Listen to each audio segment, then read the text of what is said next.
Yes, name's BerTHA. I am 17 years old and I'm the daughter of Tybalt. Love you, Bob. Rest in pieces.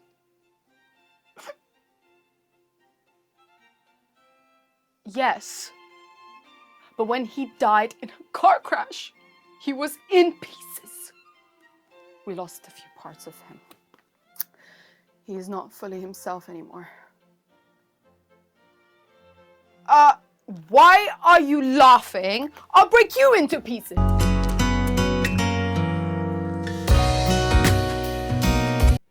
You better teach Blue Shirt over there to stay in his place. I hate blues.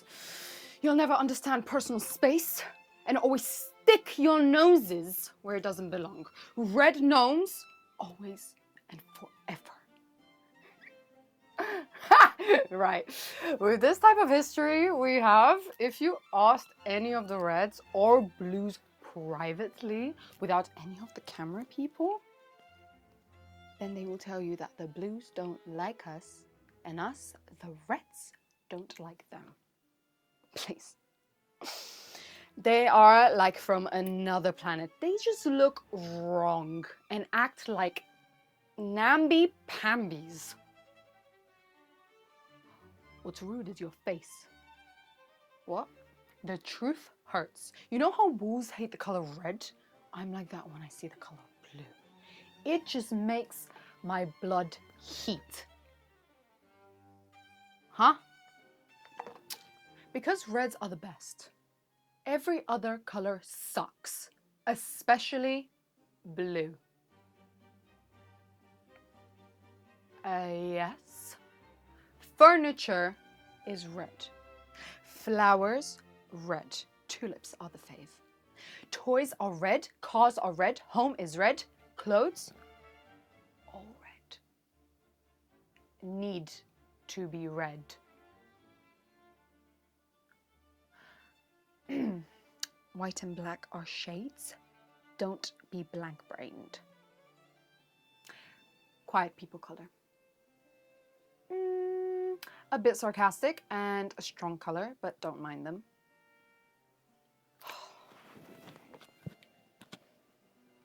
Why won't you understand? I hate them with a passion. Against the reds. Well, yes, he has a little flower, but yellow is a happy color, so it's acceptable for, unfortunately, everybody. Frog. Nanette. Her name is Nanette. She's a frog. Obviously, she's going to be green. And green is a royal educated color, such as brown and gold. It's BerTHA. Emphasis on the tha. I've said this before. It means the bright one. Papa chose it for me. Incontrovertibly, he knew how amazing I was going to turn out even before I was manufactured together. Yes. Do you even know what it means? Good. For a minute, I thought I'd have to educate you on what it meant. What is? What word? No, it's not smart ass. Incontrovertibly means obviously, but it's just a better way of saying it.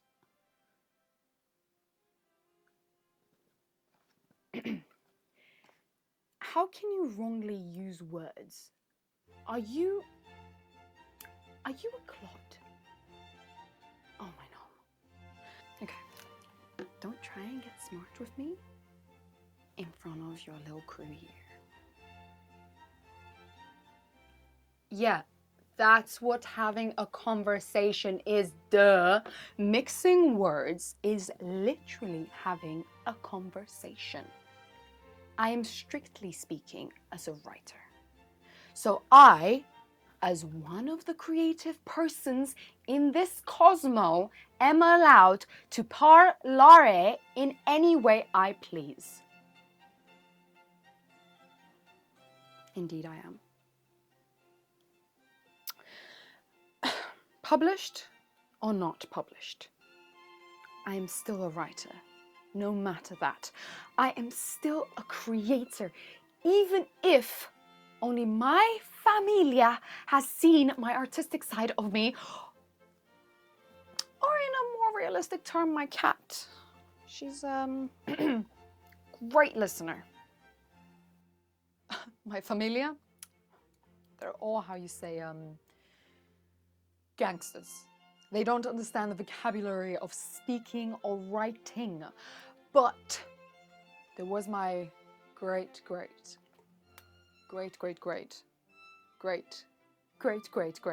I think also removed, if I'm not mistaken, great grand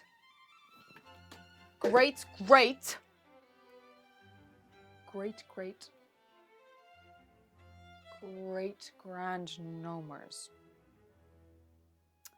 He was an amazing writer, known through all the gnome schools.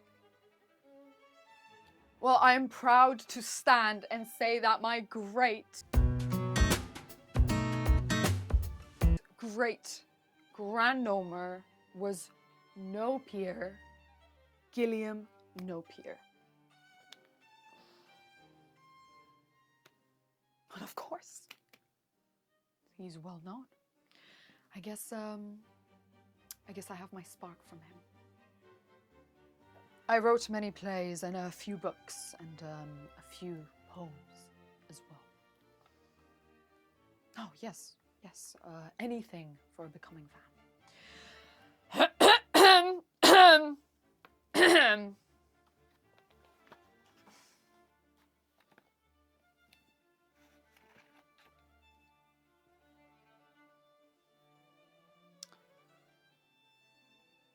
A plot of a play that I, BerTHA, wrote is about this young boy. He's about the age of 6. Quite bright and bubbly. Everybody loves him. And he has a birth defect.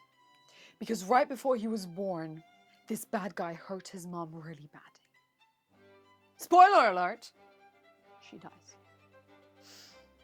And then it's just him and his dad growing up. And his dad is kind of strict, you know?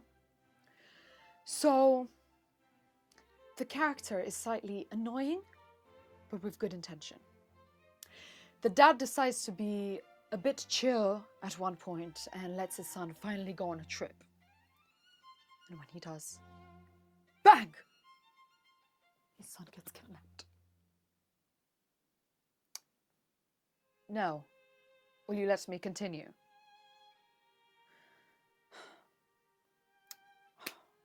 Right. Where was I? Where was I? Can someone without a blue shirt tell me where I left off? Yes, thank you. So, the kid got kidnapped by these other guys, and his dad finds out he got kidnapped from these other guys. And he's trying to get help from anyone he can, but no one has seen the kid. And no one has seen those guys. And also many are refusing to help him. But there is this woman who everyone thinks she's crazy, but she's actually one of the sweetest characters that ends up helping him. He's not happy about it at first. But she said that she recognizes who kidnapped the kid. So they go on this mad adventure. I won't go into full detail because I haven't figured out how to plan it on stage yet. But the ones who were also kidnapped and wanted to escape. They were all figuring out together how to escape with the kid. So you also see the side of the kid's story. It's a life or death situation in a lot of parts. But spoiler alert, they do find a kid. And then the crazy lady, dad and kid become one happy family. Finn. I can assure you that you haven't. I haven't released... no, that is purely my story, not Andrew Stanton. I swear, blue shirt, you're really getting on my last accent. I've only written 2 books. I'm currently writing the 3rd one. So, the first one, it's called The Flower in the Forest. It's about this girl, peasant girl, who walks through a dark town that is also a forest, but there's no houses or people, even though she lives there. And she bumps into a prince who is walking around and says he finds her beautiful. And they have like a little conversation, and then they're happily ever after.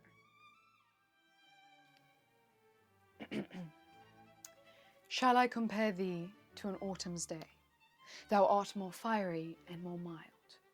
Rough winds do shake the darling leaves of September, and autumn's leaves hath all too long a date. Sometime too cold, and the eye of heaven shines, and often is her silver complexion dimmed, and every fair from fair sometimes declines. By chance are nature's changing course untrimmed, but thy eternal autumn shall not fade, nor lose possession of that fair thou own, nor shall death brag thou wanderest in his shade. When in eternal lines to time thou growest, so long as women can breathe, or eyes can see, so long lives this, and this gives life to thee. Who? An autobiography about myself, as no one knows me better than myself. How do you know I'm not at the end of my life? You know how it's typically only 40, 50-year-olds who have a midlife crisis? Well, that's not true. Whoever tells you that you can't go for a midlife crisis before your 20s, well, that's stupid.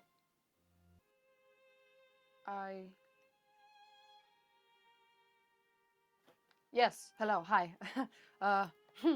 Yeah, every great creator has had multiple breakdowns, but I wouldn't call that a midlife crisis. That's how the best ideas are born. Kind of.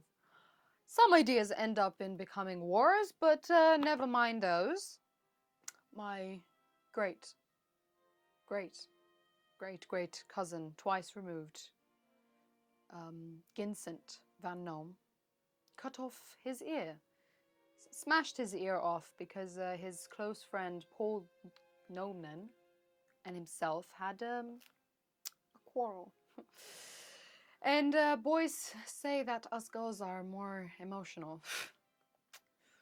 Cut off his ear. But anyway, he created beautiful and colorful artistic pictures. Quite deep if you look into every painting and understand it. Yes. Haven't you heard of him? The one who painting was the vase with the 15 sunflowers, or the potato eaters, or irises, or the yellow house? You're sure to know the Starry Night.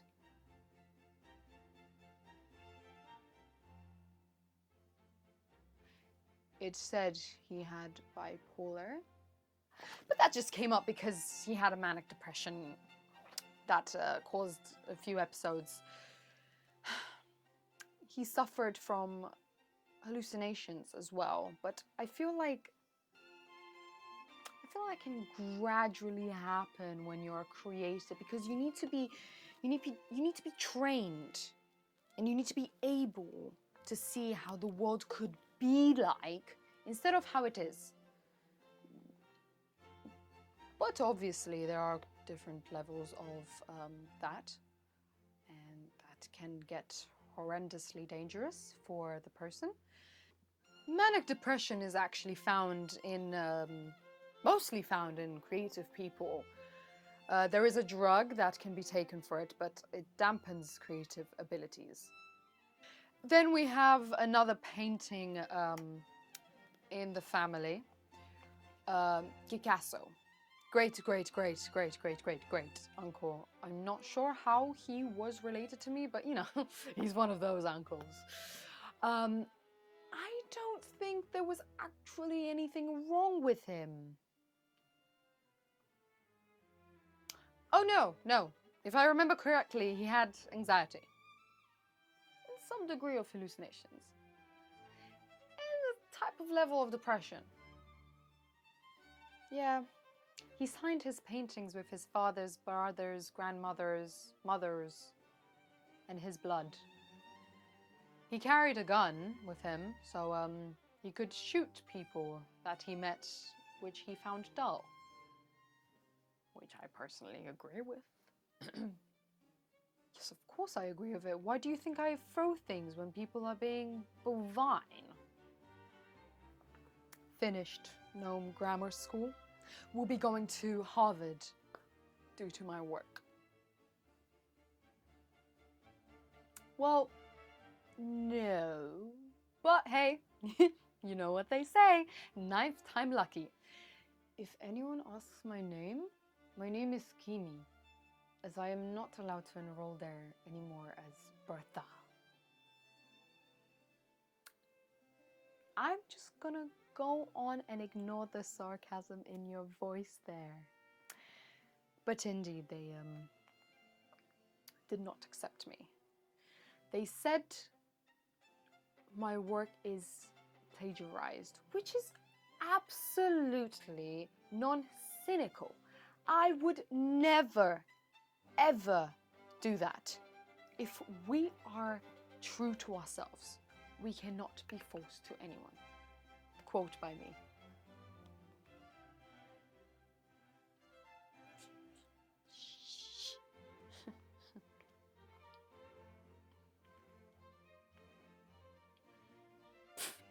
No. Do you not listen? Did you not listen to our conversation? This is my own unique style. And I said I would never do that. And anyway, even if I did, just as my uncle Picasso said, good artists borrow, great artists steal.